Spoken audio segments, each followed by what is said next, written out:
Welcome to Systems Philosophy. In this episode, I wish to continue on from the theme of search algorithm that the previous episode dived into. Let me start abstractly with cybernetics. A search can look for the next best move in a game like chess or Go. And a couple of the recent, as in the last 10-year great breakthroughs in computing, perhaps even 20 since Alpha Blue beat Kasparov, the world chess champion. Not Alpha Blue, IBM's chess program, Big Blue or something. And more recently,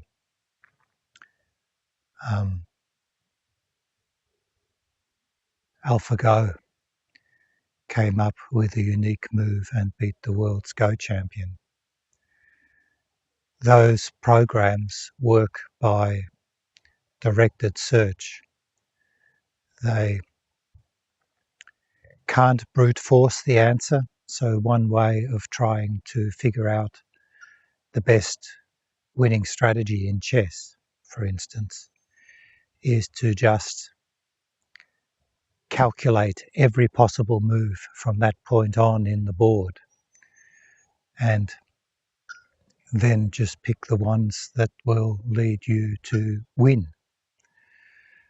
The problem is that the amount of computation required is so extensive that your game wouldn't finish. The computer simply couldn't get through all the possibilities.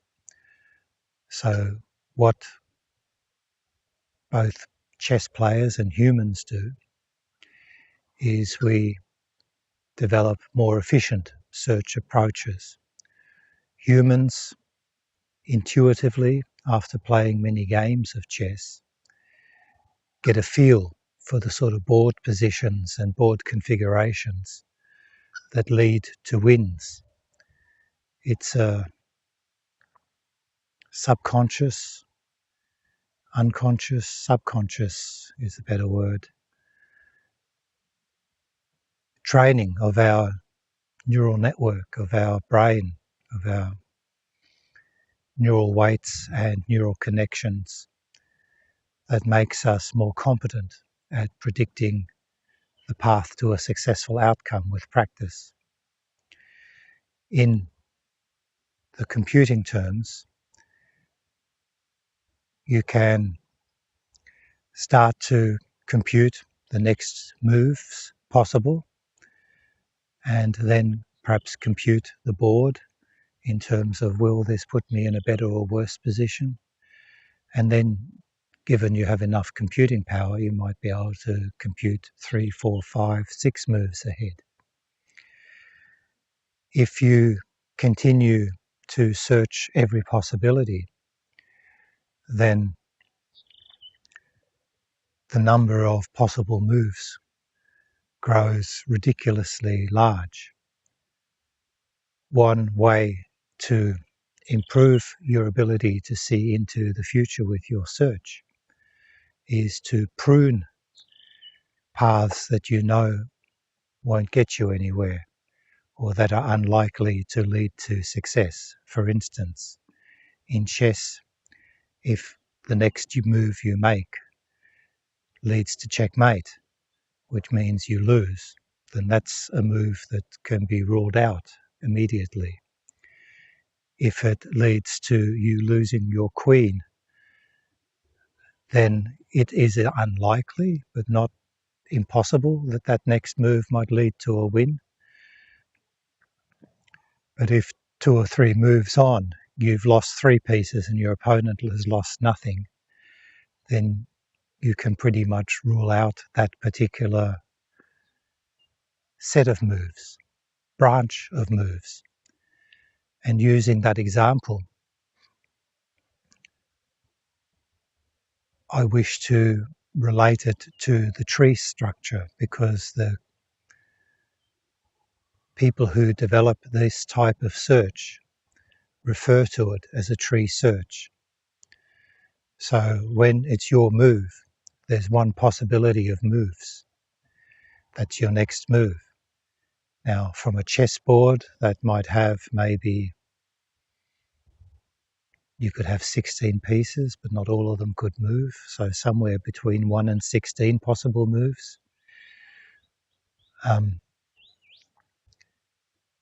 Once that move is made, then each of those moves can have between 1 and 16 possible moves. So what you get is you get this branching structure. You get the next move, which is 16 branches, and then those 16 branches can grow 16 branches. And I'm looking at the extreme section. And just like a tree, we're tracking some sort of bush now that puts out a lot of individual branches to get very bushy. In order to remain efficient, 3 or 4 moves in, you would have so many branches that the bush wouldn't have enough physical room to grow. Now, in the virtual space, you could grow, but compute becomes limited. So one of the global rules of systems philosophy and search is that ultimately the search can't search all possibilities all the time. The same goes for a game of chess. You might search through all your pieces and all the moves that they can make. Once you have made your decision and made the next move, and you could be there for hours contemplating the next move, or you could be playing to time. If you're playing a game of chess, it's not fun if you're going to spend days trying to calculate your next best move. A few minutes just to come up with your next move is sort of reasonable if you're playing for fun with a partner. So time becomes a factor in playing just a practical game of chess. And once you've made a move, then all the possibilities that you have been computing suddenly get pruned by the possibilities that that first move now solidified. We can jump to quantum physics for this. In quantum physics, we get probability fields. So you can look at a collection of particles. You can then look at a collection of probabilities on how that particle collection will make its next move, if you like, will manifest the next quantum jump reality from the quantum configuration you started with.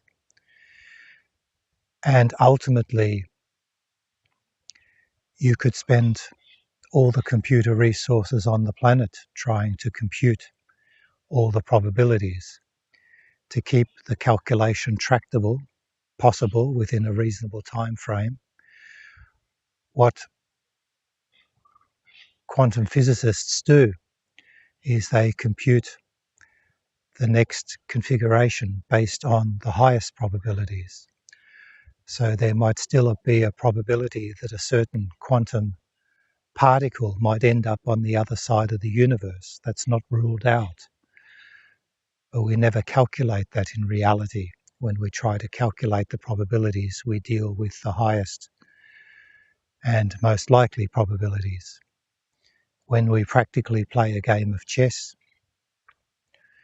we deal with the moves that we think are most likely, given the horizon that we're scanning or given our experience. And so we make our next move, and by doing so, we immediately prune the possibility space from all the other moves we could have made and build a brand new possibility space, because now we have made that next move. That next move has been fixed in the past, and the probability field of the playing board, and I'll use chess because I'm most familiar with chess. I don't know Go. I could use drafts, perhaps it's a simpler game. But it simply means a piece can move.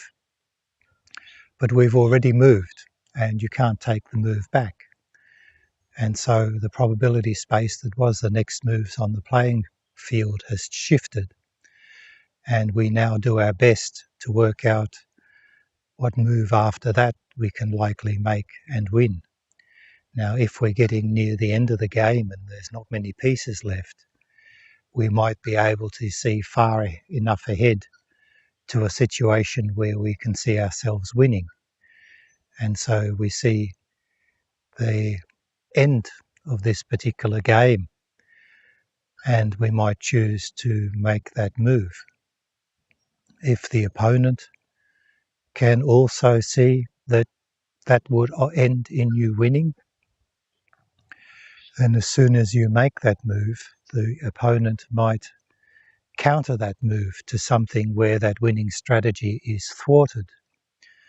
So now we've brought the concept of a tree-like search of a probability space into the reflexive paradigm. In this case, it's simply two people playing a game of chess. And the reflexive move has tried to alter the probability space. So from our perspective, we've chosen a physical outcome in the chessboard space that we think will warp the current range of probabilities towards a field where we win the game. The opponent has seen that particular maneuver, assuming that the opponent is roughly as capable as we are, and has made a move that warps the probability space back away from that move. The opponent may not see a particular winning move for them, but they've seen the losing move and they've taken appropriate action. The two players are a tightly coupled system that is move by move, altering the range of probabilities on that chessboard through a search, through just thinking about how can I move, what do I think will happen if I move that way, and what will the likely outcome be. Now, I've deliberately used things like probabilities and even touched on quantum physics and probabilities because one of the aims of systems philosophy is to give a new way of perceiving or thinking or framing reality. And so from the idea of the search space, we get the idea of the action. I can also take the search space into the chase between the rabbit and the hare. In this case, the search is instinctive. Perhaps we could go into something more complex where the people thinking are doing more strategy, but I won't. I'll stay with the instinctive life or death chase between predator and prey. At the beginning, the probability space that the two face consists of the probability field that has already been created by history, because the shape of the rabbit and the shape of the fox has been moulded by the survival of all their ancestors, leading to the moment of this one hunt that's about to commence. All the ancestors of the rabbit that outwitted the predator that were chasing it, and all the ancestors of the fox that managed to catch rabbits and other similar prey that led to their survival and reproduction, have favoured the genes that led to the body shape that started that hunt on that imaginary instance. We are not talking from raw potential of physics. Life itself has evolved to morph the odds and morph the game. The rabbit and the fox didn't exist a billion years ago. And so the game itself has evolved from the single-celled organisms and colonies that were competing for survival against nature and each other a billion years ago into that imagined survival hunt between the rabbit and the fox.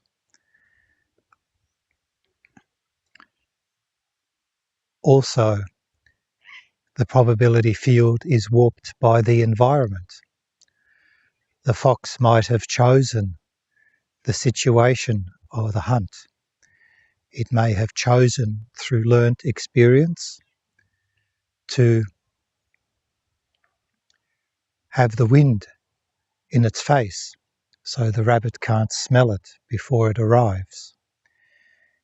It might choose a certain time of day so that the sun is also at its back. And so the probability field for the search has been chosen strategically before the hunt even commenced by the fox, which may have learnt to hunt from its parents and has had many meals before it got to this moment, presumably, although it could also conceivably be its first hunt. And so the success or failure of each participant in the hunt, the rabbit or the fox, brings not just the evolved shape, but also the learnt behaviour. The same goes for the rabbit. If it's already evaded several attempts from that fox or other foxes or other predators to catch it, then it will have learnt certain behaviours. Its muscles will have grown to favour certain actions because those actions resulted in survival, and it got better at doing the sort of hop dodges that led to the survival. This is all a part of the search space, the same sort of search space I was describing in the computer algorithm that tries to win a game, or the human thinking that tries to win the same game. The probability field of reality itself can be seen as being warped by the deliberate positioning and the reflexive reactions, the anti-fragile hormesis. Look that word up. It's the equilibrium of a living system adjusting to the forces upon it to become more capable of dealing with those forces.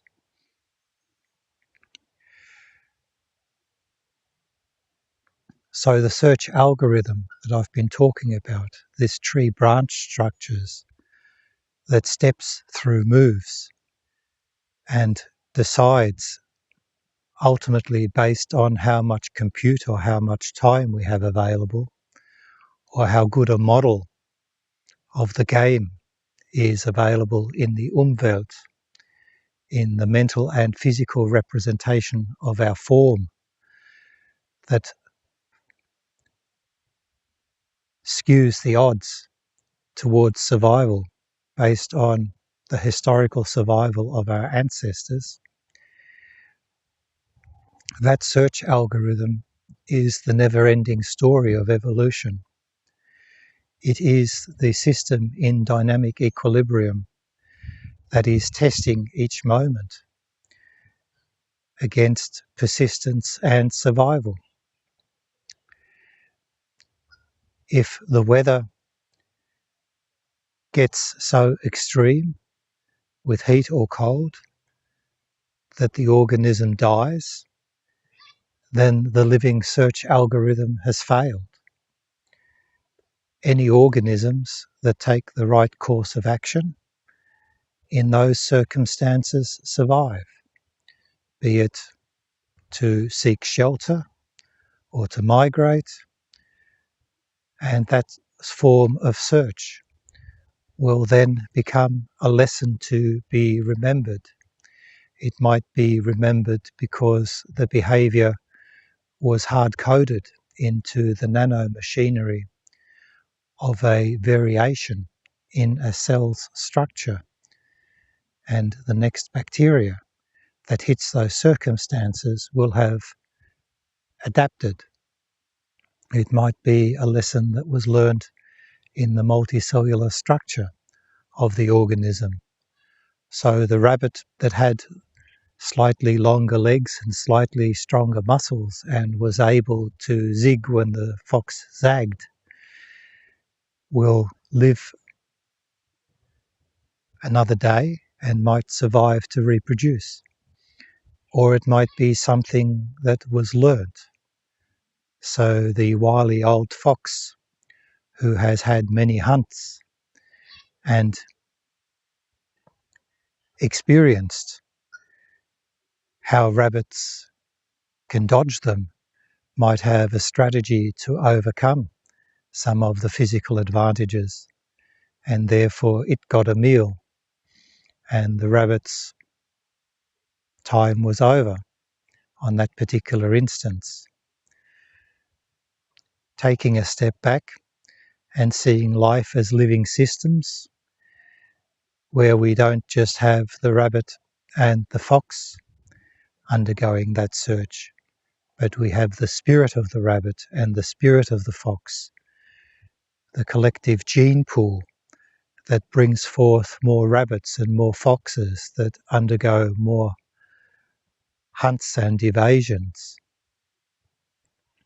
The eternal coupling of that species as predator-prey is forever searching and adjusting the dynamic equilibrium of that search through what foxes can learn and what rabbits can learn, what their bodies are capable of, and within the greater ecological niches of what the rabbit can eat, where it can live, same with the fox, and the sort of food sources that the fox can prey upon, and the sort of predators that the rabbit can evade. I think that's enough. I've expanded upon the concept of the search and brought it into the different paradigms, different points of viewing the search. The fundamental thing is that a search ultimately weighs probability through some sort of system, be that the physical system of the body or the system of a mental model, and at some stage needs to act, and some of those actions can be crucial for survival. So the search is pruned in two ways. It's pruned if it acts and survives because it lives to search another day, and it prunes if it acts and dies because that particular dynamic equilibrium system, if it's a living system, no longer exists to continue the search. In the game perspective, the action might have been terminated because we lost. We might have played out actions in the simulator of our mind, and a particular branch of possible moves was terminated because the game ended and we lost, or we feel that we have taken a branch far enough so that we see that we have lost too many pieces and our chances of winning have gotten worse and not better. And so even in a situation where we can't see where the game will win, we try and play moves that will favour the odds. We place bets in our favour. We play a sort of Monte Carlo chance based on our modelling and our experience. I think that's it for this episode. Thank you for your attention. This has been Systems Philosophy.